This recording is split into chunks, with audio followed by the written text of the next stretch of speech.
My husband had brought up the idea, and I was genuinely enjoying a solo shopping trip for the first time in a while. Unexpectedly, I bumped into my in-laws, who then decided to drop by our house. They don't live close, so they were thrilled about the chance to see our daughter. On our way home, we excitedly shared photos of her. When I got back home sooner than anticipated, only my daughter was there. "I'm home." "Hold on, where's..." I had expected my husband to be home too, but he was nowhere to be found. Mandy was clueless about his whereabouts. Seriously? He left her by herself? This didn't add up. Nervous, I quickly called him. Shockingly, he flat out lied to me.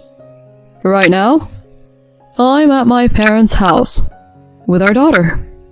In that split second, I decided. I was about to show my dishonest husband what trouble really looked like.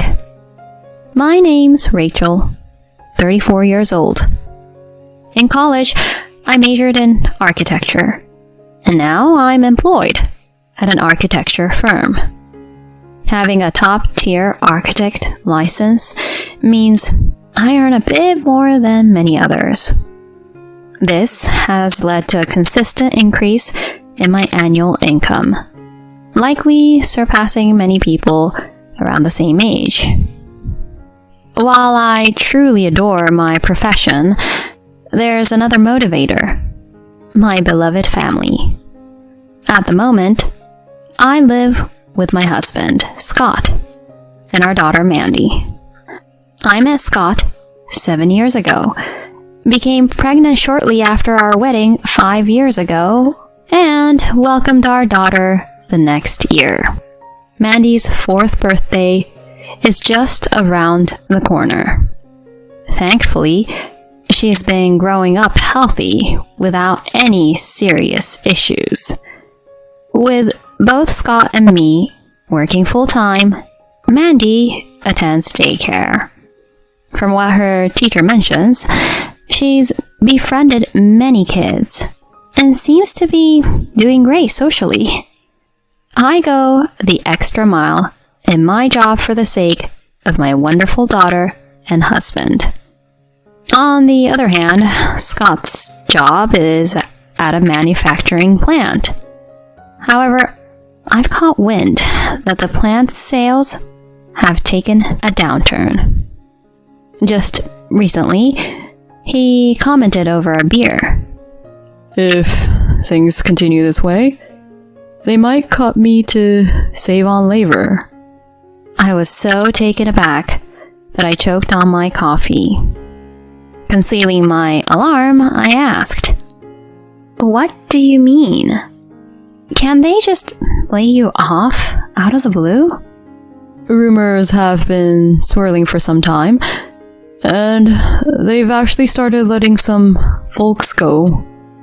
Now that you mention it, I guess your paychecks have been lighter lately, huh? I'm actually thinking of picking up a part-time night job. So we should be good with bills. Hold on, a night job? Yeah, I've put in an application, and there's an interview lined up. My heart sank hearing this. He's already stretched thin. Adding nighttime work seems excessive. After a pause, I voiced, "You really don't need that night job." But with what I'm making now... My company is on the upswing, and our profits are climbing. Financially, we're solid. You sure? Absolutely. I'd hate for you to burn out. Rachel. Okay, I'll lean on you for this one. We settled on him sticking with the plant job for the foreseeable future. I've kept it from him, But in reality, we could live comfortably on just my earnings. Bringing that up might hurt his ego.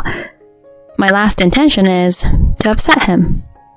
I only wish for him to have a stress-free job. Since our talk, he doesn't seem as downcast. In fact, he appears more upbeat. His frequent smiles warm my heart. It looks like he's less burdened about his job. That's a relief. With my steady income rise, financial concerns are off our plate. Above all, the happiness of our family is paramount. With that mindset, I've been grinding away. Yet, back then, I had no inkling that my leniency regarding his job would later come back to bite. Fast forward a month.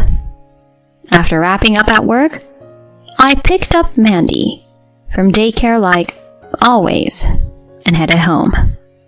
Usually, Scott will be back by the time I start dinner. But he was notably late that day. Over dinner, Mandy wondered aloud. "Mom, why is Dad taking so long?" "I don't know," I answered, glancing at my phone. No texts from him. Post-dinner, I tried to call him, but all I got was the endless tone of an unanswered call. This was a first for us, so I couldn't help but fear the worst.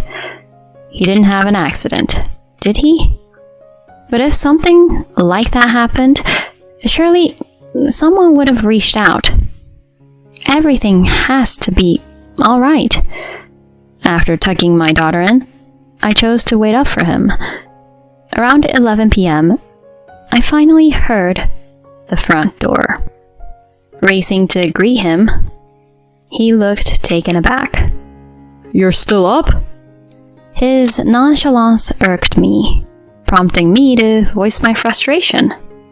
"What do you mean, still up? Do you realize how late it is? You ignored all my texts. Do you have any idea how worried I was?" "Oh, my bad. I got roped into some unexpected overtime and didn't check my phone." "Overtime?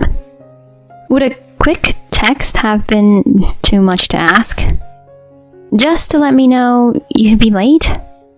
"That's why I'm saying sorry. I promise I'll be more considerate next time. Alright?" Seriously? After all my worrying? I'm going to bed. I sighed, turned, and made my way to the bedroom. Instead of a genuine apology, all I heard was a heavy sigh behind me. Come morning, though I tried to keep things normal for Mandy, he was visibly grouchy. "Daddy? You got in late last night. You okay?" She attempted to chat him up a few times, but he ignored her. "Daddy, are you listening? Hey, Daddy! Mom and I were really worried about you. Can you not hear my voice anymore?" Watching her verge on tears from his cold shoulder, I had to bite back my anger and comforted her. "Oh, sweetie, I'm sorry. Daddy had a late work night and he's just exhausted." "Was he at work?" "Yes. He was working hard for both of us. We'll chat with him later, okay?" "All right. Sorry, Daddy, and thanks for always working so hard." She shot him a heartfelt smile, but he remained stone-faced. No matter how hard she tried, he was short with her. His childlike sulking was puzzling more than infuriating. I resolved to have him reconnect with her that evening. But starting from that day, his routine shifted to consistently coming home past midnight. Sure, he'd inform me of his late hours, but overtime was a rarity for him before. It felt off. Choosing to get to the bottom of it, I hired a private investigator to shadow him on weekdays for a couple of weeks. Mid-investigation, one day, I arrived home to Scott already there. I didn't expect you home this early. He grinned and said, Every now and then, it's good to prioritize family. It was a slow day at work, so I took off early. Really? Dinner will be ready soon. Just hang tight. Got it. I'll hang out with Mandy in the meantime. Huh? Oh, sure. Thanks. His sudden change in attitude was disconcerting. As I started cooking, Scott, playing with Mandy, called over. Hey, Rachel. How about you take next Saturday off for yourself? All alone? You deserve a breather too. You've shouldered all the household responsibilities. I'll manage Mandy for the day. Are you sure? Absolutely. It's the least I can do. He smiled warmly. Despite our recent tension, perhaps he was trying to be thoughtful. Maybe this was his way of extending an olive branch. My resentment began to diminish.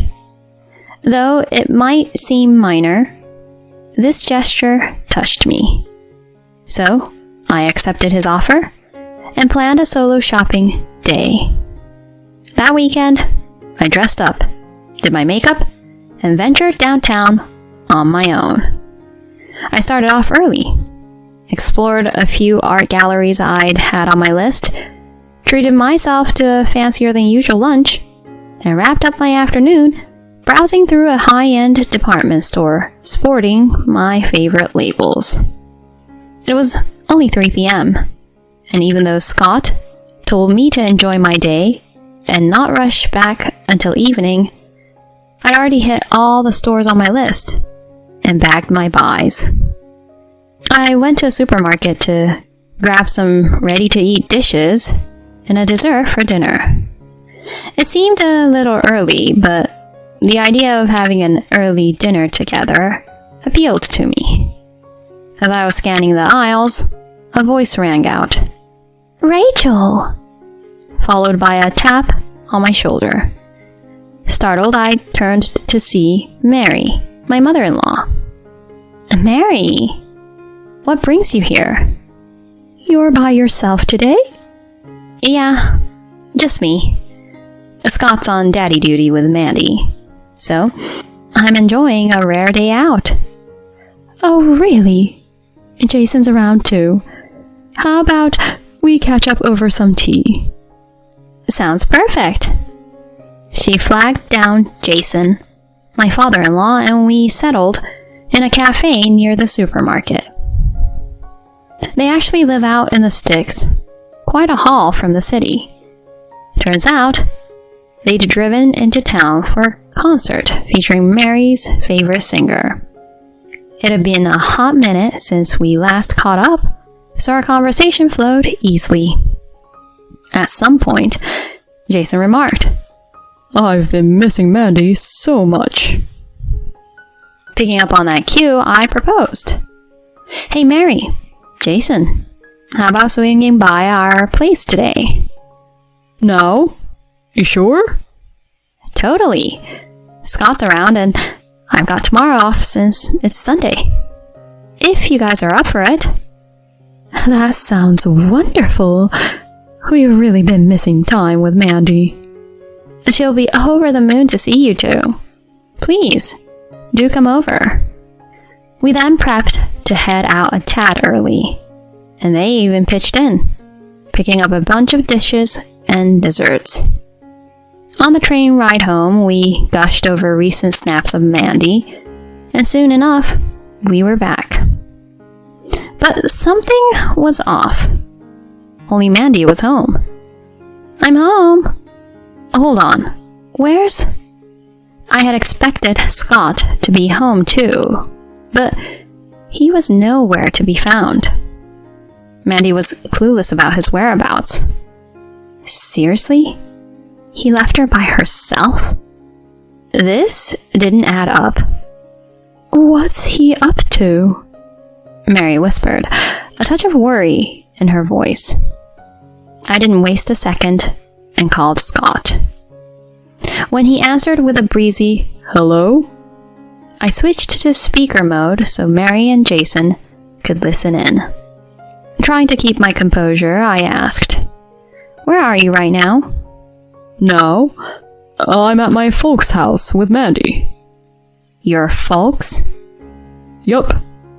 Thought you were gonna be out late, so I figured I'd let them hang with Mandy. It's been a while. I shot a glance toward Mary and Jason, who were clearly thrown off. I mean, anyone would get that this story didn't add up.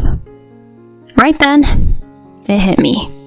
Scott was betraying me, our family, and he was going to pay for it. After hanging up, I left Mandy with Mary and Jason and made a beeline to the PI agency I'd hired earlier. I laid out the whole story and they handed over their findings. Just as I'd feared, Scott was seeing someone else. All his working late stories, all made up. Even worse, he'd lost his job and was blowing through his severance on daytime rendezvous. No doubt he's with her right this moment.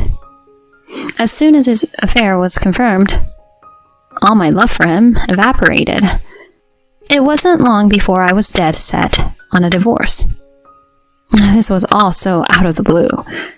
I'd sensed something was off. But cheating? And to think he left our little girl all alone at home for this fling? Unthinkable. Once I got home, I told everything to Mary and Jason. Both my in-laws and I were taken aback, and yeah, we were mad. Hours went by as we sat there, waiting for Scott to waltz through the door, with my in-laws right there with me for support. I rang up my sister, who lives just around the corner, to come get Mandy and watch her for the night. Then, a little after 7 p.m., in walked Scott. "I'm back." He strolled into the living room like it was any other day, but the three of us stared him down hard. "What the?" He went from casual to ghost white in a split second. Caught red-handed, he scrambled for an explanation. "Look, Rachel, this isn't what it looks like. I was just shopping." Shopping? Didn't you say you were with your folks? Funny thing, I bumped into them at the supermarket and rode home with them. "Well, actually..." And let's not forget how you left Mandy, our little girl, all alone. Also, you could sneak around with your mistress? My voice rising, I threw down the photos I'd gotten from the PI. He went mute, face drained of all color. With a stern voice, I snapped. Using your own parents as your alibi?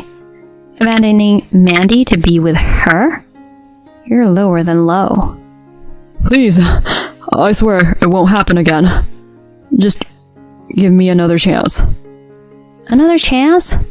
Buddy, you were done the minute you pulled this stunt. There's no coming back from this. And trust me, you'll pay for what you've done. As I laid into him, my in-laws took charge, grabbing him by the arm and hustling him out. He tried to yell something, but they weren't having it, and carted him off to their place. Later, I lawyered up, filed for divorce, and went after him for alimony. With the proof I had, and my in-laws backing me up, the divorce wrapped up quick. He coughed up alimony, and now pays child support monthly. And with my in-laws keeping tabs, I doubt he'll miss a payment. From what Mary's told me, he's now bouncing between odd jobs and trying to land steady work. Frankly, I hope he's got it tough with them watching his every move. As for me and Mandy, we started fresh. I kept it simple when I told her we'd be on our own from now on, and she got it. She didn't need a lot of words. Even for her age, she's wise beyond her years. It stings, knowing she's had to deal with all this, but I'm just so thankful she's rolled with the punches. Our new normal might come with its own set of challenges, but I'm determined to stay strong with Mandy by my side and never second guess my choice.